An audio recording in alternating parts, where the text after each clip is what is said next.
dalawa, gano'n, nag-a-adjust, yung nagdadala ng baon, nag-stay lang sa tent, nagpa-practice, gano'n talaga yung love. Doon nag-uumpisa yun. And above all, the best foundation of love is friendship.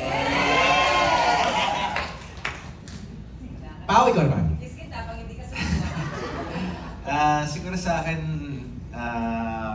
understanding. Parang understanding each other. Dahil pag naunawaan nyo sa isa't isa yung mga kailangan nyo, yung mga pagkukulang nyo, at yung mga kailangan bayaran, etc. Parang mas madaling ayusin lahat at mas madaling pagdaanan yung mga may hirap na times na mas madali. Mas madaling pagdaanan yung mga mabibigat na times. Yan. So, Kimi?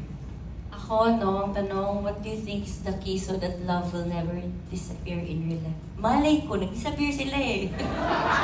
In real life. Ba't ako mag-a-advise? Malay ko, hindi ko alam. Kung saan man yung key na yan, kay Ram.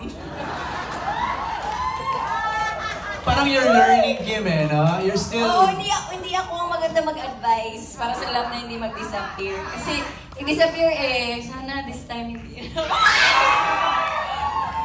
Sana makuha ko na yung key. Okay. Cookie? Si Cookie na lang muna for now. Okay. Pero ano ma-advise mo, Pao, kay Kim? Having said that, yung sasabi niya na, anong ma-advise ko? Wala naman akong ano. pag-usapan na lang natin yan. Parang naman natin! Sa Thank you so much, Kim!